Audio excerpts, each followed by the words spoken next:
Hello and welcome everybody to a real treat we got here tonight. The Alpha Team League Semi-Pro Grand Finals. Risen is facing off against TSOP to see who's going to be the champion this season. And let's start this off by introducing our first two players representing Risen Competitive down in the bottom right-hand corner. It is Swarmonomics. And his opponent, spawning up in the top left-hand corner here on Kairos Junction, representing TSOP, it is the blue Terran player, Poison. So obviously a lot riding on this match. It is the decider, A whole season has been played. Actually, neither of these two teams were, top of the charts in the regular season standings, but with great play in the playoffs, they're here now, and only one of these two fantastic teams can walk away with that first place trophy.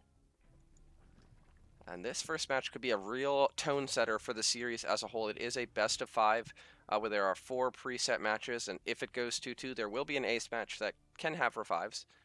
So it's possible to see some of these players more than once. But so far, everything looks pretty normal. Poison is going to do an SCV scout. He wants to make sure it's a hatch first.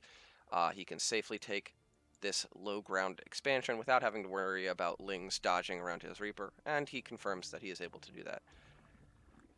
As for a Zerg player, everything is looking pretty normal right now. Nothing too crazy in the works. Just droning and droning. But the real question is going to be judging the follow-up of the Terran player. Swarm going to take the third base. Generally a very reaction-based player, a very defensive macro player. And that goes along with playing Zerg. The Terran player's build, which will become more clear over the next minute or two, is probably going to determine the pace of the game for the next minute or so. And there's the reactor. It's probably going to be reactor Hellions. The Reaper's going to come in. There are Lings out. Are going to be able to zone it away. Buy time for this Queen to get out and keep them drones alive. Oh, trying to get us around, but good micro on the Reaper. Not going to let it get caught. And a fairly standard exchange between a Reaper and a Zerg player early in the game.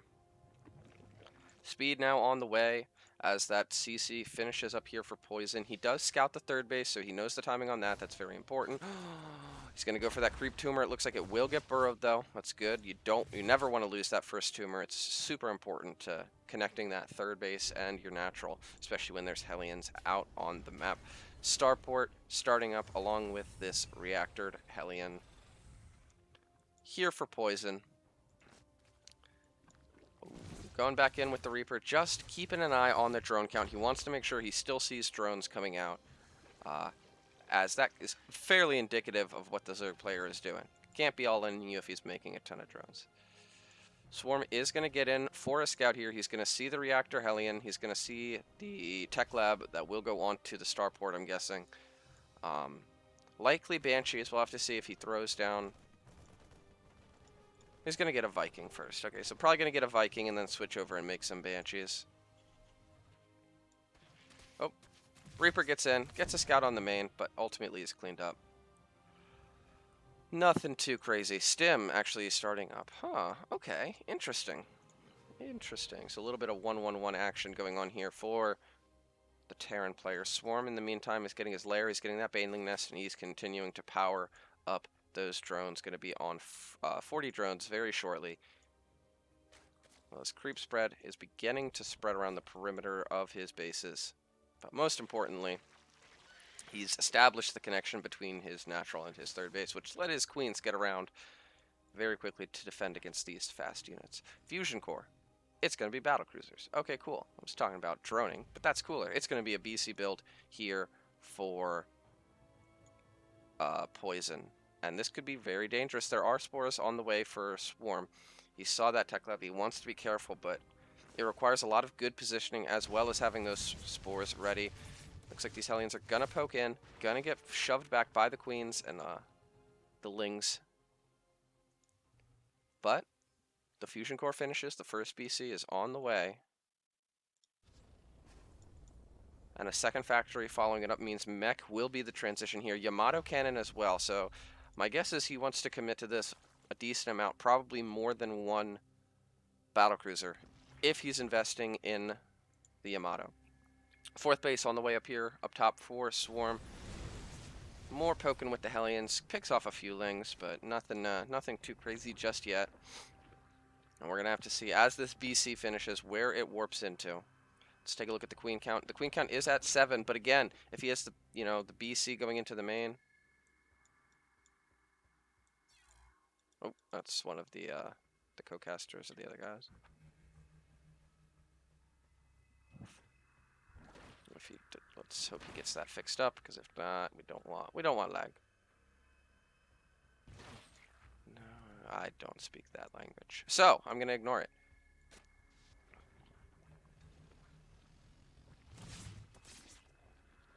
If anybody does speak that language, feel free to translate, because nobody. I certainly don't know what that says. BC is done. Is it going to use its teleport? No, it is going to fly across the map, save its teleport so it has that available for the retreat. Let's see, so far, no second BC being built just yet. He is going to get a tank. And this is a lot of Hellions here. This is a lot of Hellions, and this could be a very scary push here. He's going to push in. The Queens are going to deter and push that back, but again, he's going to need to split the Queens because this is too many Hellions to defend with Lings. And he needs a bunch of these Queens to deal with this battlecruiser. 1-1 now on the way for Swarm. But this is where things could start to get dicey for him. Looks like the Hellions are going to shark around the top. While this BC goes into the main base, Battle Mech going to be the follow-up along with a second BC. Ooh, the BC reveals itself. It starts targeting down this Overlord. And here come the Queens in defense. We're going to have to keep an eye on those Hellions up top, see what they get up to. One Yamato means one dead Queen. Here they go. It looks like they're going to dive into the third base. Oh, when the BC teleports over as well. But there's a bunch of Ling Bane here. Oh, he's trying to turn him into Hellbats. The Banelings are there, though. Everything gets blown up there, and the Lings clean up everything as the Queens, they're running as fast as their little Queen legs can go to get over to this third base and defend. The Spore and the other Queen putting in a little bit of damage in the meantime. But that was a very effective hold there so far by our Zerg player. Still, clearing up a few drones here at the fourth base is a very nice pick. The Queens are over here now. They're going to start to push this battlecruiser back. And a counterattack. Oh, but there's a tank behind the wall. So he is safe. Looks like this BC will escape. A second one heading on to creep now. Swarm will see it. But there's a Spire and some Hydras coming out now, so his defenses are a little bit more set up to deal with this. Infestation Pit almost done as well. Looks like he's going to pick off some of these Zerglings. Low value targets, but damage to be sure. Spire finishes up.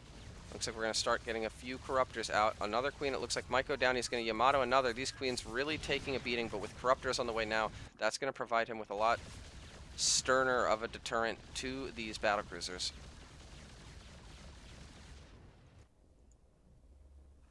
Third base getting landed here for Poison. He's still doing a great job keeping himself present on the map via the BCs. But that has limited the rate of expansion of his main army. So, gonna need to be a little bit careful. 8 Corruptors out now. Oh, that's a lot of Queens. More Queens than he wants to deal with. Even a few Corruptors too. Teleport is on cooldown though, so he should be able to make his escape here. Oh, BC goes down though, as I think he was distracted with Swarmonomics sharking in at his third base. This other BC is headed up top. Well, they both are. But that's an important pickoff. He's been kind of semi-constantly producing BCs, and they definitely scale better and better the more you have, obviously. So keeping him alive is very important. So good pickoff for a Zerg player. He's going to dive in here, try and get some drones. Doesn't really care about these Spore Crawlers firing. Gonna Yamato a Corruptor as well. But where are the Corruptors? They're on their way. Boom, teleports out. At the same time, this base is getting threatened as well. Is canceled and remade. It's going to need to be canceled again. Is canceled and remade. Here come the Corruptors. Teleports that way. Keeping those BCs alive. Critical there for Poison, who's established himself pretty strongly in this game so far. More Corruptors are on the way. Hive is done, though. So Swarm has the full tech tree available to him, and he's about to be at a super high Corruptor count. The question is can his ground army deal with this battle mech follow-up? Greater Spire on the way, so it's going to be Brood Lords for him. Swarm expanding like an absolute madman here. What did they say? I don't know. Yeah, I don't know. Ooh, counterattack of Hellions running up north now. It is scouted here by Swarm's Corruptors, which should allow him to get the rest of his ground army in position to deal with this. And here we go. He's going to kite back. These Queens going to zone it out. Again, though, he's poking out at the perimeter bases, but there's so many of them. These Corruptors flying around, maybe looking to see if they can hit these BCs on their home turf. He might be able to pick off both of them if he goes for it right now before these Cyclones get into position. Oh, he's going to move him back. Get in position with the Cyclones. Let's see. Oh, double teleport out. Well done there. He's going to start corrupting this, but when all these Cyclones come, he's going to need to get out of there, and he does. He's going to lose a few Corruptors in the process, though. Good defense there by Poison as both these players start to approach maxed out. Greater Spire going to finish up. It's going to be Ling Hydra with some,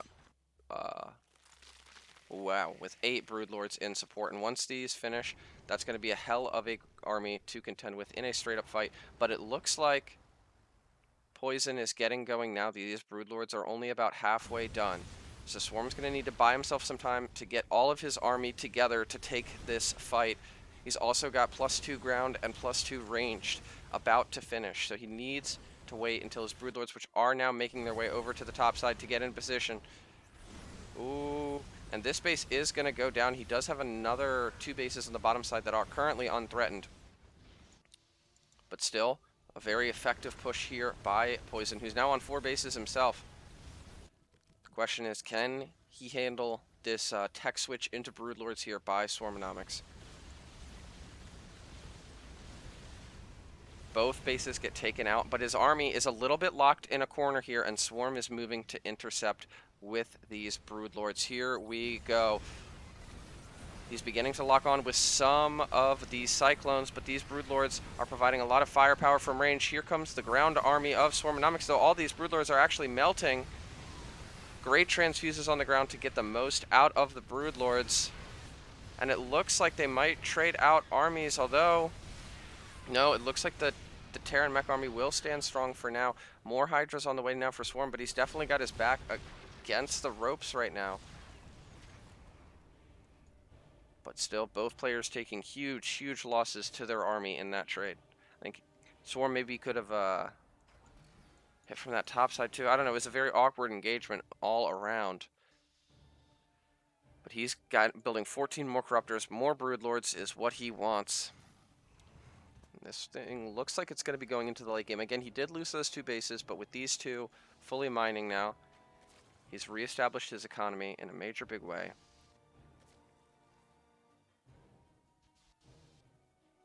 We're going to have to see how many of these is he going to make it to Broodlords. Looks like we're going to get another 8 Broodlords. Getting extra Corruptors out as well, because he predicts that his opponent will start to get these Vikings.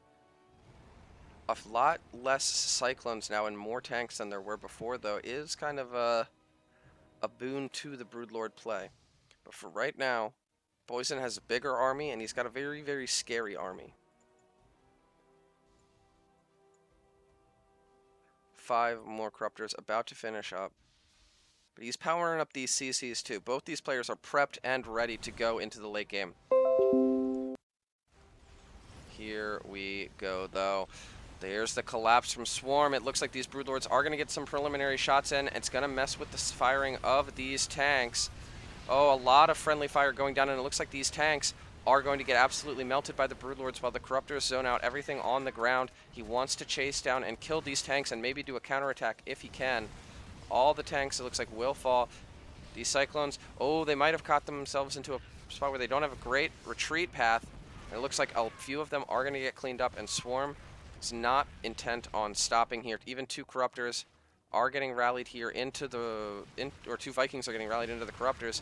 Ooh, and all of it's going down, and now Swarm has taken a huge supply lead and is ready to start pressuring this 3rd base. And with these Broodlords, he's got a lot of siege potential, even corrupting down these depots to get them down even faster. Oh, there's actually a hole in the wall, which means these turrets are going to start falling very quickly. broodlords moving into the third base now. Needs to be careful, doesn't want to get locked on to death by the Cyclones, but right now he's locking down so much of this mining. This is a very important base for Poison, and it is going to go down. More Corruptors on the way, going to keep building up this Broodlords, keep getting the Corruptors, as right now that's his checkmate tech against his opponent. Still a lot of Hydras on the ground, though. Great at zoning out the Vikings, can, you know, one-shot Cyclones in a fight. The spare CC, it looks like, oh, will get lifted. Ooh, runs forward with the Vikings, finds these Broodlords exposed. Swarm needs to get in position with his Corruptors, and he will, but a great pullback there by Poison, just eking himself out some damage, and then using those Cyclones when the Corruptors run into range. A great micro play there for Poison.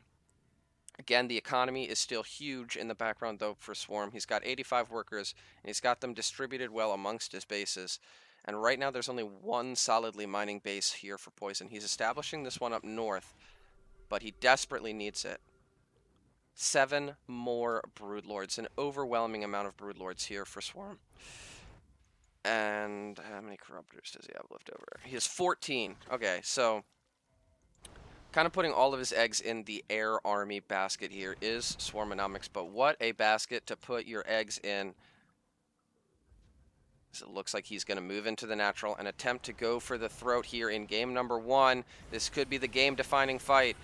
Oh my gosh, the Cyclones are locking on mainly 2 Corruptors, and it looks like the Corruptors might actually lose out the fight to the Vikings, which would mean all of the Broodlords are dead, but here come the Hydras with the flank, picking off some of these Cyclones. If they can get underneath the Broodlords, they can protect them, and all of these Cyclones are getting caught up by the Broodlings, and they are all going to go down. Poison is falling in supply, and there's too many Hydras and Broodlords here.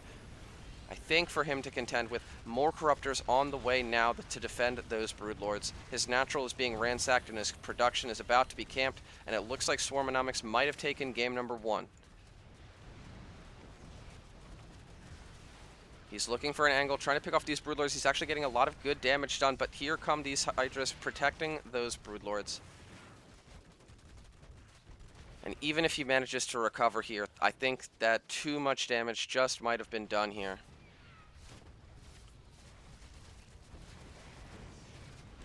These tanks are dying as they come out, and it's going to be a hell of a chore for Poison to try and dig himself out of this spot. Considering all of his production is camped, the last of the Vikings goes down. GG is called. And Swarmonomics takes game number 1 for Risen. GG, well played. All right, guys, I'm going to throw up my overlay very quickly, but stay tuned because I'm going to be right back with game number 2.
And we are back, boys and girls. We are in the loading screen here of game number 2. If you like TVZ, you've come to the right place because we have another one. More TVZ, guys. This between two very, very, very high-ranked players. Once again, more high quality of Terran versus Zerg. This time on New Repugnancy. It's going to be, well, I'll wait till I get in the game. I'll introduce him there. That's, let's do it right. Do it right, guys. Let's do it. Spawning in the bottom right-hand or left-hand corner. We've already messed it up, but it's okay. Representing TSOP here in the Alpha Semi-Pro Grand Finals, it is Mixie. MCSC or Mixie? I don't know. Mixie. We're going Mixie. Sounds cool. And up in the top right-hand corner, representing Risen's competitive team, it is the Green Terran player. One of their powerhouses, it is Kasai. And obviously I'm a Risen player, so I know a little bit more about the Risen guys than I do about the TSOP guys. So I'll just state what I know. I know this is Kasai's favorite map. I know that he's got a few builds, considering how long it's been around, in his pocket that he likes to do. So I'm going to be very interested to see what he pulls out here. As we know, the pace of a TVZ is often dictated more so by the Terran and their opening than a Zerg, who generally are going to play a little bit more reactively. So we're going to have to keep an eye on Kasai. You see what I did there? And what his opening will be. I'll see myself out for that. But it looks like he is also going to be going for quick expansion. Hatch gas pool here for the Zerg player. Everything is 100% normal still so far. Let me read my chat. I haven't read my chat at all this time. Nice. Cool. Hey, guys. Hey, guys. I saw Perfect in there. Hi, Perfect. I saw Nahed. I think I saw Kugel. Yeah. Yeah. How you doing, guys? Thanks for coming and hanging out and enjoying some StarCraft with me today. Reaper coming out now here for Kasai. It's a little bit hard to interact with chat, though, with a 2-minute delay. But, you do it. You do what you gotta do. You do what you gotta do. And all is still normal here for the Zerg, who's still droning on up. Droning on up. Double queens, 4 lings, very standard as this Reaper makes his way across the map. Second gas getting thrown down here for Kasai. And his build looks very similar to what Poison did in the last game, actually. So we're going to have to see if there's any diversions there. Ooh, he's getting in. Ooh, he might be able to get a drone here. Oh, great grenade. Ensures the drone kill, and he's harassing in a second. Oh, great cancel there by Mixie. Is able to avoid that extra damage, but still a drone pickoff is fantastic. Along with forcing that, oh, very intelligent play there to send that drone into the main. He knows that Kasai is going to go back in and try and target it, but spares himself the pain of the extra drone there. In the background, we have the CC upgrading. Third base on the way here for Mixie at the other location. Looks like Kasai is going to check and make sure that he sees it, which he does. He's going to get into the main as well. Wants to keep scouting around and about. He's gonna get all the info here. Pulls out a gas as he comes in, so, Ooh, there's a queen lying in wait, but it looks like Kasai will be able to get out with that Reaper. And it's been an absolute hero so far in the early game. Overlord speed now on the way here for Mixie. He wants to make sure he gets those critical scouts, and it looks like it's going to be a Liberator here for Kasai. Not no Banshees, no BCs, but a Liberator, along with his Reactored Hellions. Liberators, generally not going to be the highest damage potential unit, but super powerful when combined with poking in other locations, because that damage can add up a lot over time.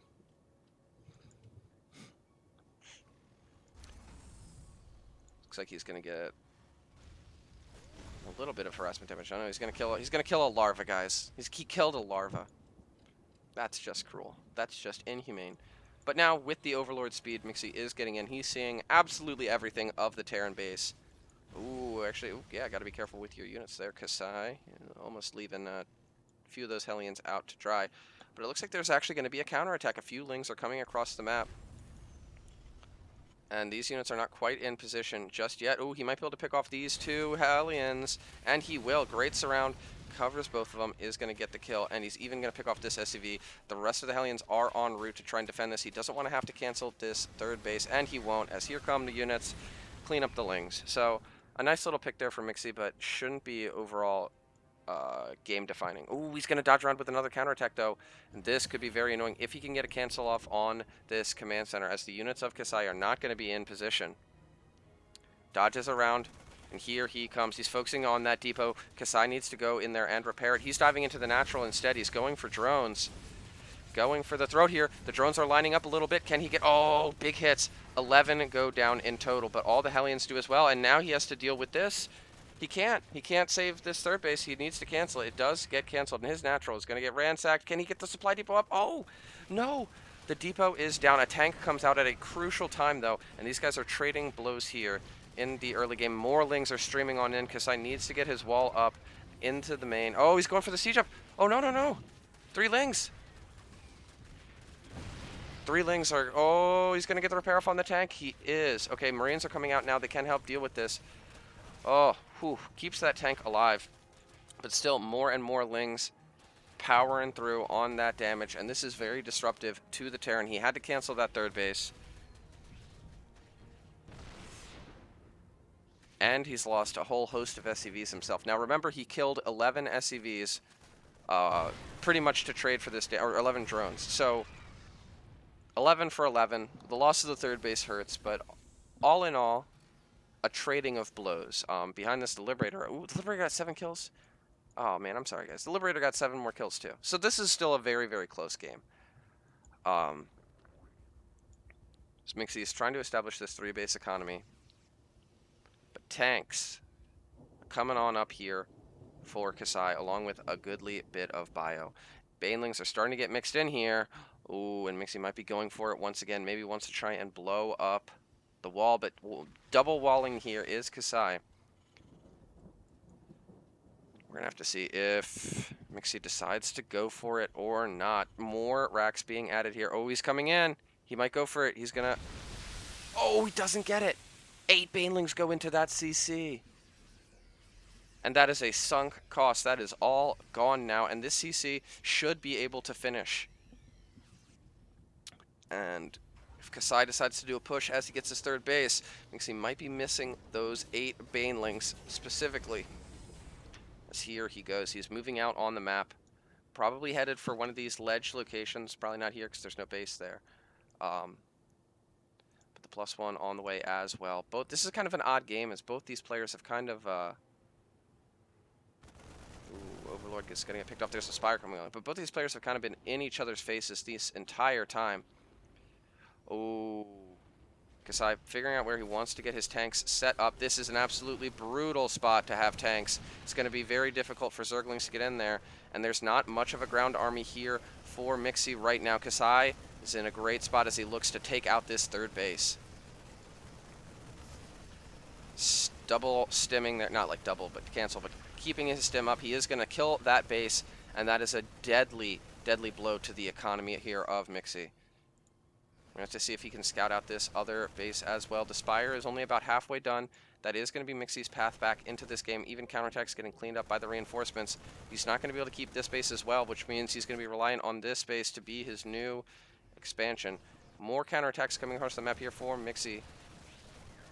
Kasai, though, needs to get that wall up, so he knows it's coming. Ooh. I think there's enough Marines here that with these tanking SCVs, he can get that damage done. Let's take a look at the upgrades, though. No upgrades, and I don't know if he has any Evos either. It doesn't look like it. It's going to be very hard for him to get that going Muta as well. And so once 1-1 finishes, this bio of Kasai is going to trade out very well. Very, very well indeed. Clearing out some Overlords as well. We have 2 Mutas on the way now. As Kasai takes his third and looks to keep the pressure on his opponent. Even the +1, very, very good in these fights. But with Baneling speed done, it looks like Mixie might try and pounce on this army. Kasai's stimming backwards. He's splitting. It's off creep. The Banelings, oh, even dropping the Marines to maximize his splits here. And off creep, these Marines are doing great job. It looks like Mixie is going to do a lot of damage to the army, but he's going to trade out all of his army. And with these Marines, he can now keep the pressure on, needs to keep making Banelings, and all these Banelings are going to eventually cut into his count of Mutalisks. Ooh, and actually the Mutas are spotted here by Kasai, who's now picking off these Banelings as they're morphing in. He needs these Banelings to defend. There's only Lings left over, and they're all getting picked off. Kasai looking very strong here in this match. This Liberator adding a goodly bit of damage as well. Reminder, this is a 2-base Zerg right now if this base goes down. Even a few extra drones getting picked off by this Liberator. 6 in total do go down, but Kasai is forced back for now. Oh, sorry, he's got 4. He's got that base too. Okay, never mind. What am I talking about? But still, upgrades are a huge deal in this matchup. He's getting these Evos up now, but if Kasai starts 2-2 before he starts 1-1, that could be a little bit brutal. There's the +2 attack.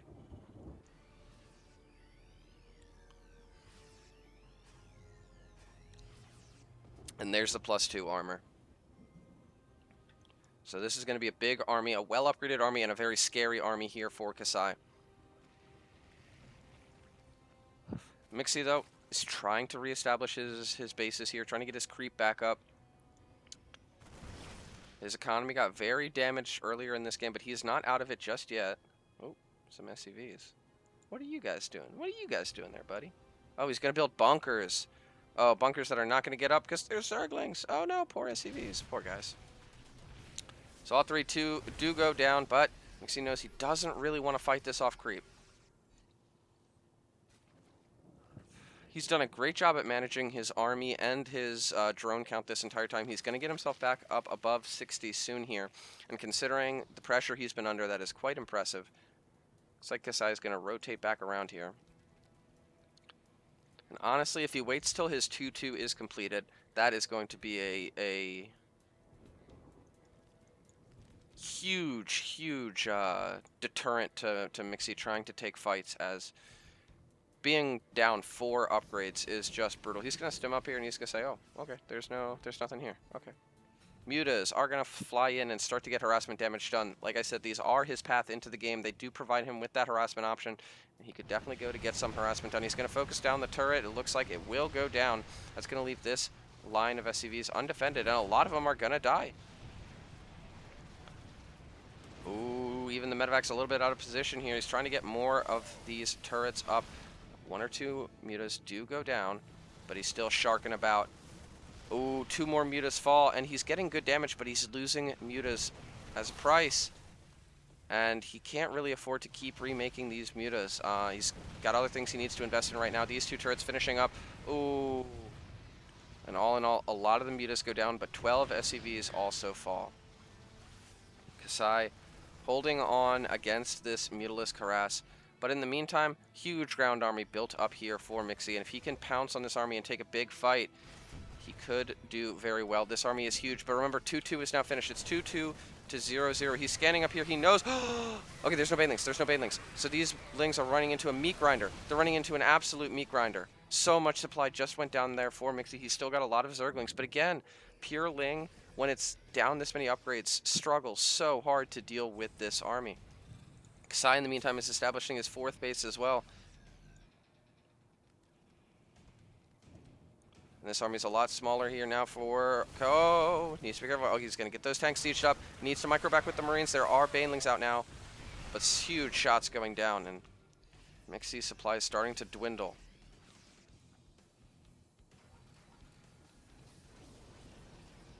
More tanks getting added in as well. More fresh medevacs coming to heal up those troops. This is an odd spot for a tank. Don't come down the ramp, but I won't see if you do. Looks like Kasai is going to rotate here towards this part of the map. This army here is waiting in line to pounce, though. He's going to have to get sieged up at the last second. 1 Ling dies to tanks. Again, though, Mixie just takes so much damage every time he tries to get close to this army because it's 2 attack to 0 armor. Meaning these Lings get absolutely shredded, especially off creep. He needs Baneling hits, and he needs big ones here to make this fight work. He's posturing all around, but there's a group of bio heading up towards his 4th base. He's trying to maybe get a pick off on these tanks. Microing this very well right now is the Zerg player. But Kasai can see, he knows this is not a Zerg player on, the strongest of all economies. He's kind of hanging on for dear life here. Adding in more mutas now is Mixie.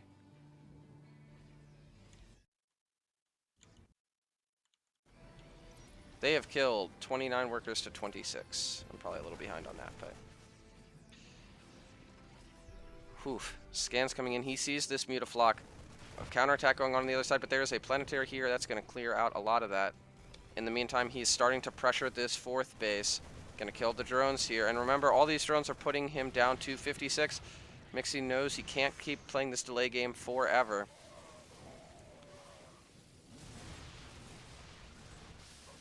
But it looks like we might have our fight coming in now. This is a lot of Marauders in this army, not a ton of Marines. Which means if he can get those Banelings hits, these Mutas might be able to clear things up for him. But these Marines are so well upgraded. And another group comes in to join. Oh, needs to be careful there are the Banelings.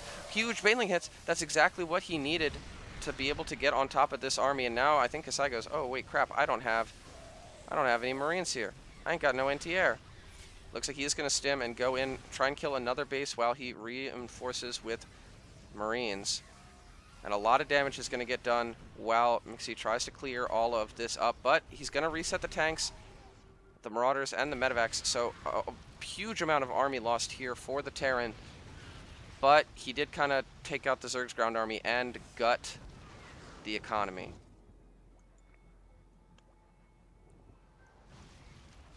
Still, though, 23 mutas are out on the map. That is a scary amount of mutalisks. We have Thors coming out. Are Thors out? Thors are out. That's a big tool in the defense here. That's Marines and Thors are going to be not very kind. Not very kind to mutalisks. Looks like he's diving around here. He's going to try and have to avoid these Thors a little bit. He's actually going up into the main. More and more units are streaming across the map here. He's going to try and target these down and wants to prevent any more Thors from coming out. But again, this isn't like a counter-attacking force, really. Like, this is his whole army. So he's got to be very careful with it. He's actually going to try and take the fight. The mutas are stimming in. Oh, the Marines are going to clear out so many of the mutalisks. That count that was at 23 is now at 12. And that's a lot less scary of a muta count. Looks like he's going to come in here. There is a turret up. He's going to try and mass repair it, and he will. Going to trade out for 1, maybe 2 mutas. GG is called, and Kasai takes the match to go 2-0. Oh,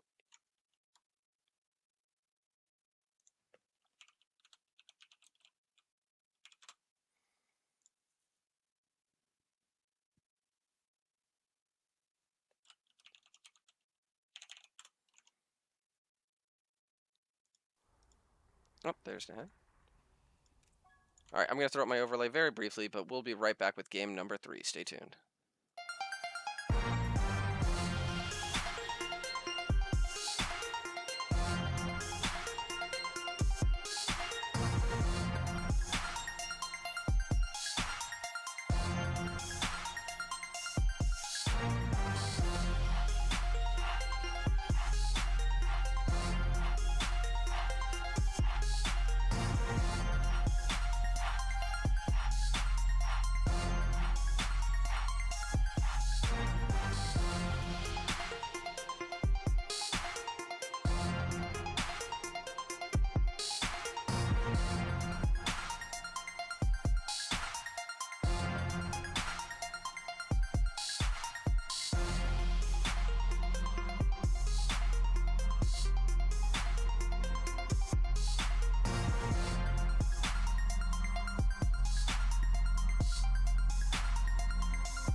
And we are back for game number 3 of this grand final match here of Alpha Semi-Pro. And up in the top left-hand corner, playing to keep his team alive, it is the red Terran player, TSOP's Bombilla. And down in the bottom right-hand corner, representing Risen Competitive, it's the blue Terran player. It is Ned. So TVT, guys. Oh, I think he's confused. That's just their captain. He's not a caster, so he's getting out of dodge. TVT. A very odd matchup. A matchup I know that has got a few different openings that can be a little bit dicey. But on a map like Thunderbird, where you have your third and your natural defended mainly by this one ramp and kind of the minerals over here, but mainly this one ramp, it can be a pretty solid macro map. Which kind of makes me surprised that we have 2 Terrans out on this map, but you know, they both must be confident here in order to be where they are right now.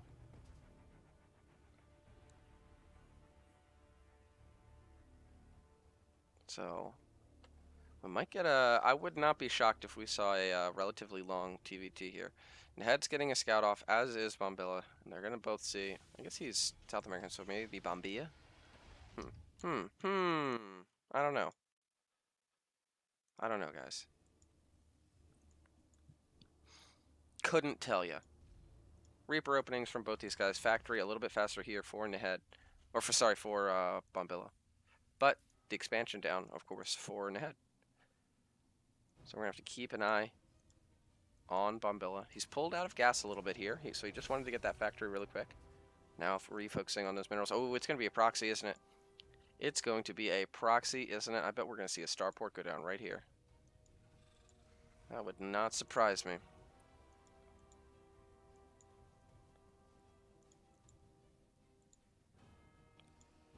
So this Reaper's coming out. This Reaper's scouting around, but there's no proxy over here. It's going to be over here. More you know. He saw that his opponent was on one base, so he smells something might be afoot. It looks like Bombilla's actually not going to go for it. He's gonna go in here to the natural. But the head's going to see this and he's going to say, okay. There's the lads. I see him. He's going to kite back. Get his own SCV into this fight. So they're both going to lose an SCV. And then it's just Reaper. They're going to force each other back. Back at home, the starport is going down here in the base of Bombilla. And his own expansion is being established. But he's kind of convening. He's got 2 Reapers and a Hellion. Only 1 Reaper here. 2 Hellions about to finish. So he needs to retreat and wait for them. But they are going to pop right on time, and he should be able to contest this, I believe. He's going to get in, dodge those Reaper grenades on both sides, and then he can hold this high ground. Because if he comes up this high ground, he's going to have to eat an extra shot, which is going to make busting up there quite difficult. 2 more Hellions on the way as well here for Nehed. Repairing those Hellions back up to full.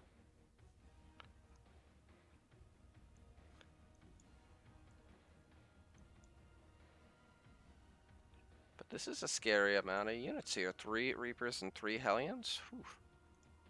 Adding Cyclones into this as well. Maybe Banshees. Still though, 2 more Hellions coming up for Nehed and a Raven. Actually, Ravens from both these guys.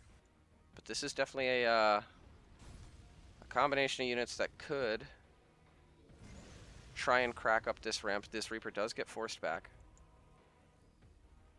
But it would all come down to the micro at that point, as so many things do in TVT. But taking a look, Nehed now, I think, is at a slight economic advantage, as he's had this orbital up for a little bit longer than his opponent.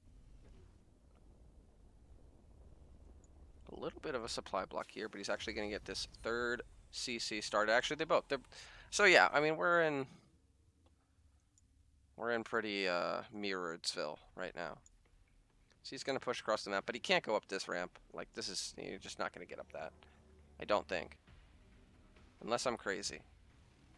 Maybe I'm crazy. He's going to scout up with the Reaper.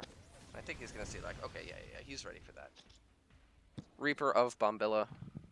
Gonna scout around. I really feel like it's Bombilla, but I don't know, dude. I'm gonna keep saying Bombilla because that's just what's gonna happen, guys. And I apologize if it's wrong, and it probably is. But this Reaper looking to get that scouting information. Ooh, might be actually just be able to one himself an SCV. Oh, some Reapers here, or there's some Hellions here trying to zone this Reaper out, and it will die. So he scans and he says, "Okay, like I need to know, bro. I need to know what's in your base. You know, got to make sure you're not doing anything shady." He's gonna see this CC, and they're both gonna take this to a macro game. It looks like. Figured we might get a long game, and it looks like we will here on Thunderboy.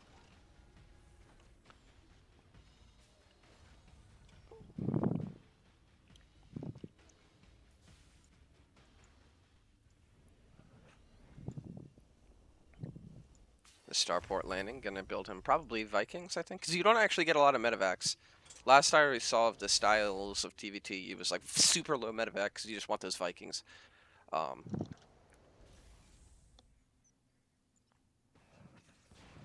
taking a look, it is going to be mech here from Bombilla. And it's actually, I think, going to be mech from both of them. Okay, cool. Mech versus mech, guys. What do you know? Which means there's going to be a lot of passivity in this game.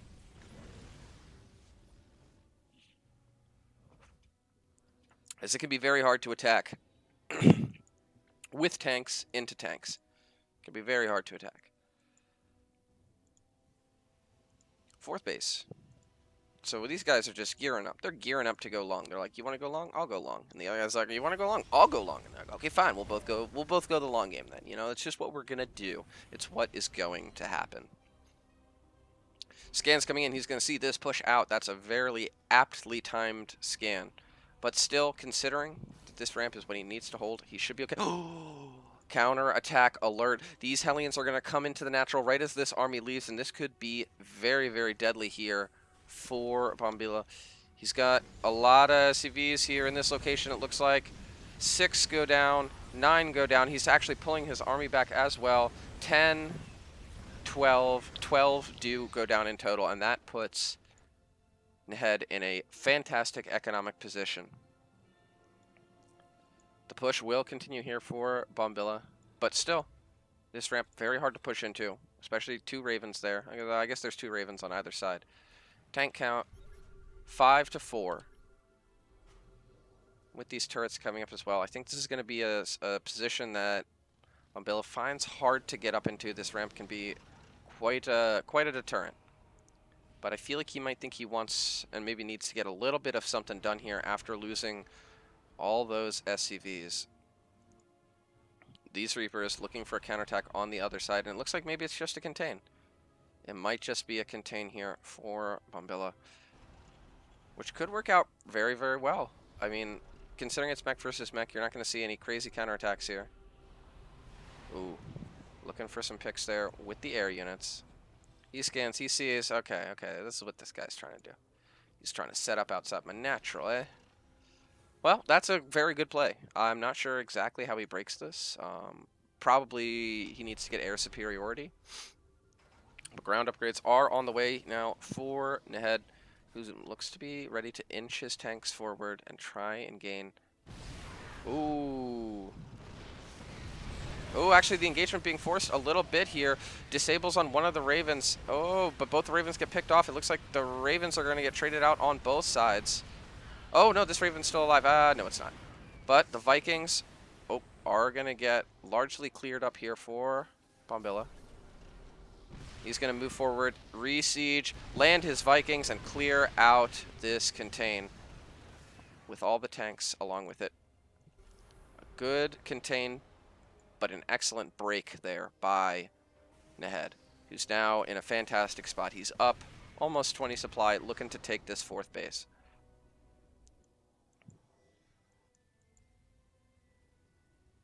That was a crazy fight, man. Fights with Ravens versus Ravens they're just nuts. They're just absolutely nuts. Remember the importance of this match as well. If Nehed wins, then Risen takes a 3-0 win in the grand finals and are the champions of semi-pro. But if Bombilla can keep his team into it, they can win this game and the next one to go on to the ace match. A lot at stake here in this high stress intense game, and it looks like Bombilla's going to get sieged up on the high ground up here. Well, and the head is kind of scouting around with these Hellions, trying to see where his opponent's at. There's the scan. He sees his opponent's army. Going to pick off 2 Vikings. It's a good pick. Oh, and he might even be able to get this tank as well. Going to land the Vikings. And that is out of here. Scanning in the main too. And remember, this is a base that the head is up on. Which means Bombilla, every moment that goes by, he's raking in less money than his opponent. Which means he really needs to make something happen while he gets his 4th up to equalize himself in this game. So many tanks out here, and the biggest thing here is the air superiority, 11 Vikings to 7. Because he who rules the skies rules the ground as well in TVT, generally, sometimes, I think. And that is the type of concrete statement about TVT that you can take to the bank. Blue Flame, 2-2 on the way. 1-1 about to finish up here for Bombilla. Let's see the tank count. Tank count's very even. There's a Thor mixed in there. That will help him mitigate the air advantage that Nhed has. Ooh, but he's going to get sieged up here. Oh, he's going to kill this first. And then he's going to get sieged up probably, I would guess. Oh, he's actually moving into tank fire. Needs to start getting sieged up. Oh, but he's going to wait until he's in absolutely scary range. Get the first tank volleys off on his opponent, and he's going to pick off a few of these tanks, it looks like, on the perimeter. Maybe not, but he's going to force this back. There's the repair coming in, but can he keep it alive? It looks like he will be able to. And now the Viking count is a lot higher here for Bombilla. He's building 5 Vikings at a time, hard committing to getting that advantage. But now, ooh, this is a dicey spot here for Nhed. Bombilla's looking for it. You know he wants to do this counterattack. But the good news is he can get out because it's very hard to pounce on that army when your army is tanks. When it's tanks and Vikings versus tanks and Vikings, it's a lot of slow units. And it looks like he's going to reestablish, he's going to establish this base and reestablish this base. So Bombilla getting himself back into this game in a major way. While the head is going to start establishing more bases of his own. Sensor towers absolutely everywhere. Let's see the Viking count. Now it's 18 to 11 in favor of Bombilla, but now it's Nhed that has a few extra Thors. DVT is weird, man.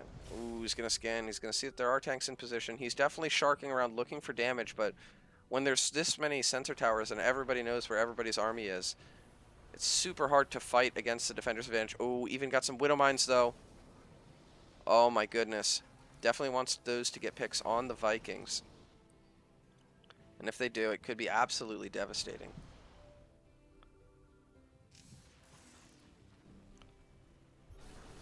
Oh, he's hiding him. I don't think he can see that.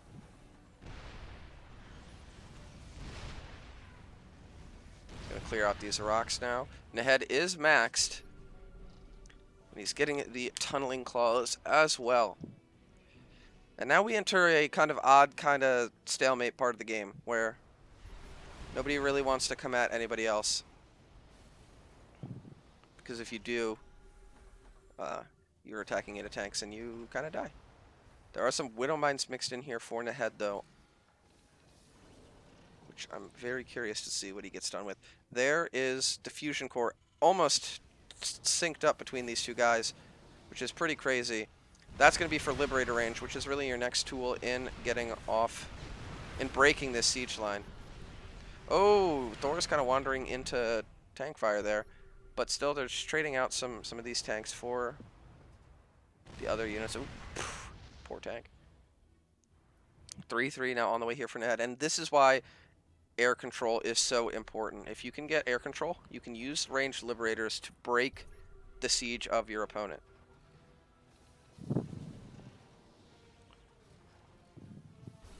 Oh my goodness. Oh my goodness. Ugh. The zone of no man's land is strong here.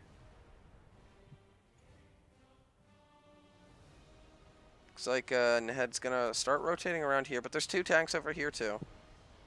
The siege line extends. And it's gonna be actually battle cruisers on the way here for Nehed. But I'm not sure. I mean, with this many Vikings already out, I mean, I feel like he can just one-shot a BC with this many Vikings. This is odd. This is odd. Liberator range on the way here for Bombilla.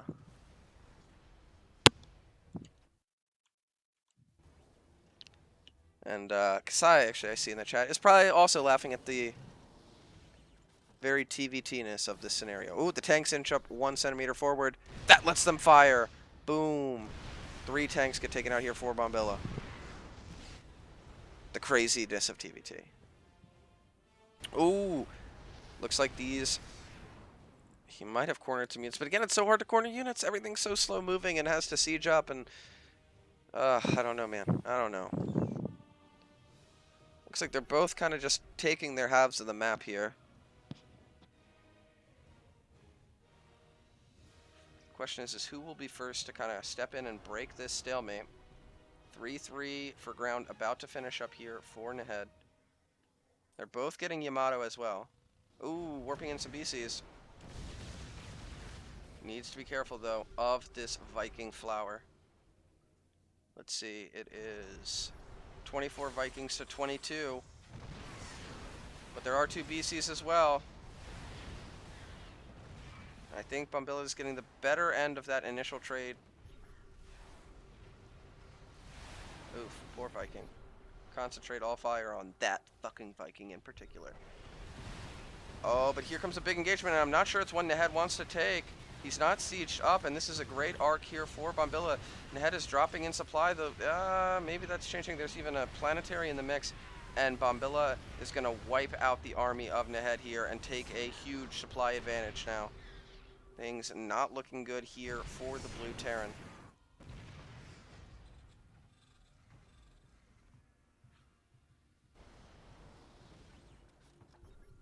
This has to be such a frustrating matchup to play. Just like nobody can attack. That has to be a little bit tricky. More mines coming out here for Nehed.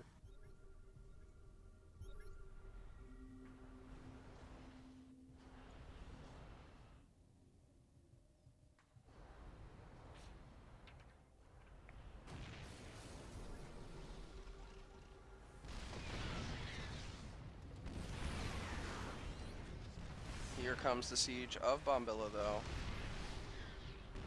Clearing out a lot of these turrets and kind of getting himself some space control. Nehed has managed to get his supply back up, but still it's going to take time before he can think to engage this army. So a lot of that supply is still in production as well, and this base I think is forfeit. And it is.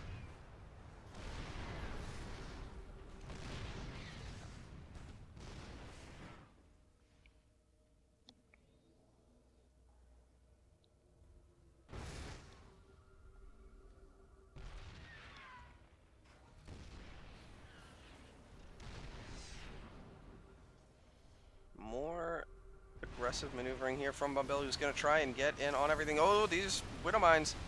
Widow Mines killing siege tanks. And now Yamatos are coming in as well on these Thors, and I think Bombilla still has a little bit too much, I think. But the Thors on the ground for him are doing a lot of work. Ooh, that's a huge Widow Mine hit, takes out a bunch of Vikings. And actually, maybe not. Everything gets cleared up. And it's a trade out again. But now a bunch of mines on the ground here. He's scanning around. Yeah, there his base is everywhere. And now I feel like they both have to remake their armies. But I'll tell you what, BCs are being built for Nehed, and 5 Thors and Vikings are being made for Bombilla. I have to think that that favors him. Thors and Vikings just absolutely shred BCs.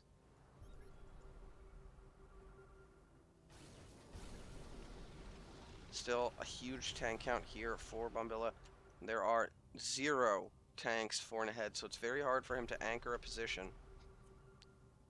Looks like he's gonna commit fully to the air army, but with this many Thors, it could get dicey. Ravens beginning to be added in. I like that. 5 Ravens can just lock down all the Thors if they can get in the spot. Oh, and here come the BCs. They need to be careful, though. These Thors are not far behind.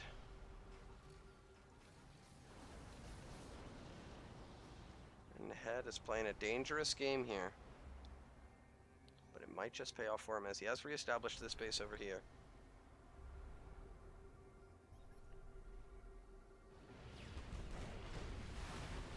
Ooh. Broadsiding the army now is Bombilla.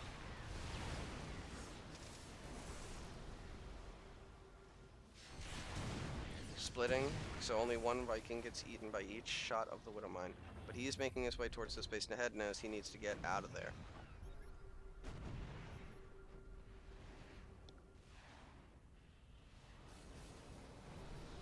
Ooh, and here comes, it looks like a engagement. Bombilla is sieged up. He's denying this base from mining. 26 SCVs have gone down. He is at a pretty big supply lead right now. And it's going to get trickier and trickier for Nahed to continue to remax as his bases keep getting picked off. Huge disables and bombs go off, or anti-armor bombs go off, but there's only 2 BCs here to do the cleanup, and with all these Thors on the ground, the BCs get cleaned. GG is called. Bombilla takes a game back for TSOP. GG, well played. All right, I'm going to throw my overlay up. We're going to be right back with game number 4.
and we are back.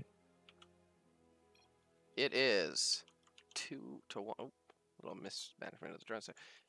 It is 2-1 in favor of Risen right now, going into this possibly pivotal match of the Alpha Semi-Pro Grand Finals. And up in the top right-hand corner, looking to keep his team alive and go to the ace match. It is TSOP's Loki.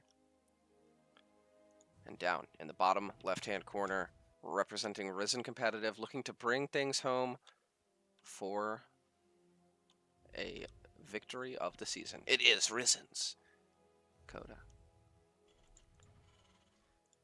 Everything looking fairly standard so far until the pool goes down. So it's going to be a pool first here from Loki. Wants to do the old run around Aru. And if Coda doesn't see this and he doesn't keep his Reaper at home, that could get a little dicey for him. A little dicey. So we're going to have to keep an eye on that. Game paused.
Game resumed. Okay, we got that figured out. I can unserver deafen him.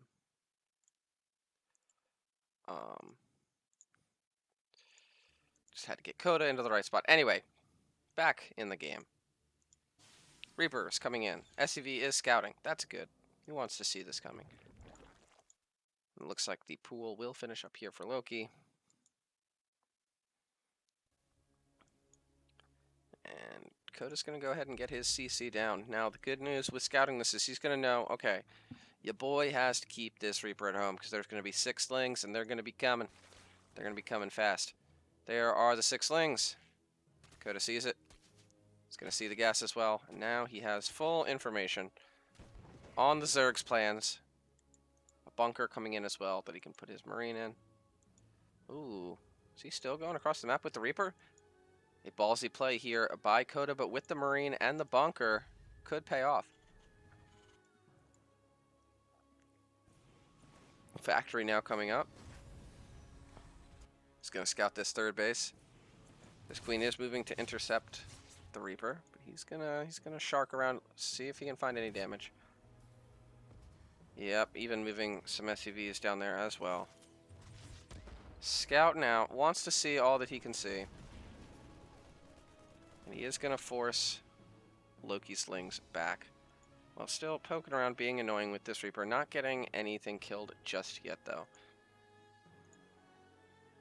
So, I didn't even know you could do that. A new way to hold that for you Terran bros out there. Be like Coda. Coda did good.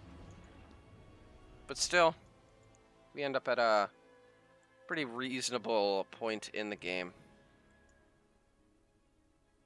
where Loki in return got these 2 bases up. He's now droning up to kind of catch up on lost time a little bit, but the Reactor Hellions are coming up now along with the Starport here for Coda.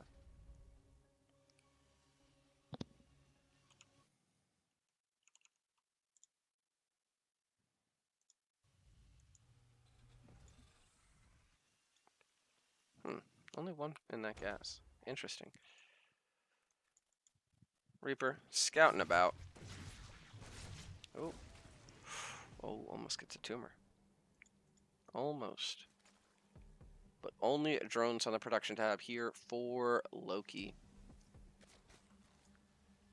Viking coming out, gonna try and clear out.